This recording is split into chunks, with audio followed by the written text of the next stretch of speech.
What's up, everyone? I hope you're having a fantastic day. We are Scalp Logic, educating and pioneering the scalp micropigmentation industry. Today, we want to talk about aftercare. Yeah. So let me just hit the 5 main points I want to discuss. So we got the sun and the sweating, washing and shampoo, what to use, how to do it, shaving, keeping up with it, skin health, and then finally just long-term maintenance in general.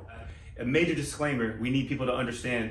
So we're talking about subtle pigmentation aftercare here, right? Yes. Versus SMP. Scalp micropigmentation. Essentially what you need to understand is that they're doing like body art tattooing. They're going so deep. The aftercare is going to be much different. If you go that deep with the ink, with the skin, with the needle, the aftercare is going to have to be much different. So we're talking about subtle pigmentation, truly skating that surface. So essentially you want to follow where you're actually getting it done. You want to follow your provider's instructions, right? And remember, they're taking a lot of time, hopefully more than 2 hours, to do the treatment. Therefore, you really want to make sure you're putting in the work at home. Right, and just to clarify, Nicole's not taking a dig at anybody. If someone can do it in less than 2 hours and you love the results, perfect. But we know that if someone's taking 2 hours or less, then the impressions don't look the same size as real hair follicles, which is not the goal that we think is what everyone should try to achieve. That's exactly. just crazy. Sometimes I'm 4.5 hours in and I'm like, there is no way that somebody could get this done in 2 hours. So just saying that. If you don't know what we're talking about, guys, look at almost anyone else's portfolio and zoom in on the heel pictures, yes, and you'll see what we're saying. Good luck trying to find them. There's not an abundance of them, but anyway, let's kick it off. Where do you want to start? Sun and sweating. Okay. Our recommendation is always to avoid the sun after this treatment, okay? To and from your car, totally fine. But if you're gonna be in the sun for a long period of time, you wanna schedule this treatment when you're not gonna be needing to be in the sun, okay? Number 1.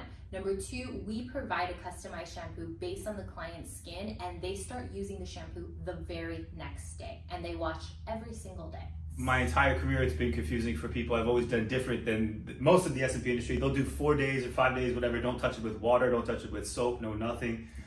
There's many fears that if you wash it right away, it's going to fade, it's going to go away. There's so many different theories behind this, but essentially you want to keep your skin clean. I would say if you have to be in the sun within, even a couple days after getting a treatment, wear a very loose fitted hat, something that protects against the sun, and just try to minimize your time in the sun. Especially even when it comes down to the sweating. No sweating for 3-4 days after getting this treatment done. A little longer if you could. Washing and shampoo. So as I said previously, we give a customized shampoo that you're going to be able to use the very next day. And this is going to be based on your skin and what you need. Everybody's a little different. You've got dry skin, you've got oily skin. So you want something that's tailored towards your needs, and it's going to make the process a lot easier.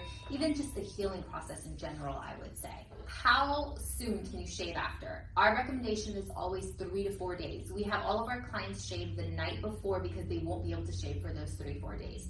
So we make sure that they've got that in-between time period, and I know that can be like, oh, I can't shave for that amount of time, but you want to let it heal. I forget, I've been shaving for so long, there's definitely a learning curve to shaving. Yes.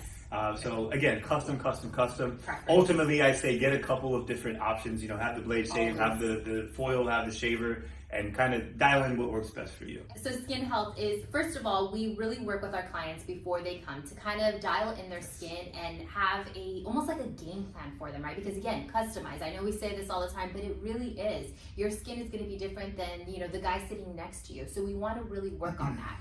Now, long term for, your actual skin health, we want to make sure that you have essentially a regimen, something that is going to work for you, whether that be, a moisturizer, a toner, sunblock. Everybody's different. Again, customize. Exactly, customize. Some guys, they have to do nothing, which is awesome, and sometimes those guys have the best skin. Yes, I'm like, what? And then a lot of times, there's guys that see a specialist, see a doctor, and get it lasered every year, whatever you have to do, and then everything in between. So again, just really fitting your preferences and your lifestyle, all that good stuff. I would say something though, men's thoughts on skin health has really, really changed. People especially are more inclined to want to have better skin and to understand that you do look younger longer. So taking care of your skin now is vital to kind of have that happen. Lastly, let's hit the long-term maintenance. What I love about this treatment is that it gives you the freedom where you don't really have the maintenance. I mean, obviously you're going to be shaving, but you're pretty much probably doing that either way. Yeah. But you have that, I don't have to worry about fibers. I don't have to worry and make sure if everything's sitting the way that it should. That's the freedom of this. And it really does give you that type of What would you say? I love what you're saying. To me, this is like the core of why we do what we do. Yes. You know, we take an extra long way to go about doing it. Like I said, very labor intensive, but Yes. the payoff is once you're finished, you just get to It's enjoy yours. it. The best part is when you forget you've had something done. Yeah. Right? Like you're sitting there 3 months after Yes. your final results, 6 months after, a year after, you just shave it. Yes. That's it. It's just a part of you. So yeah, maintenance free. Pretty much, if you love being in the sun, you know, eventually build up to that. Things you would already do before getting the treatment, you know, wear sunblock, wear a loose fitted hat if you're going to be in the sun, you know, taking care of your skin, as we keep saying, just the things that you would normally do. But the best part about subtle pigmentation is that long term, you don't have to worry about it. You're not sitting there, you know, second guessing yourself, looking in the mirror constantly. It's the freedom. If we miss anything, please comment below. If you have any questions, we'd love to hear it, and we'll see you next time.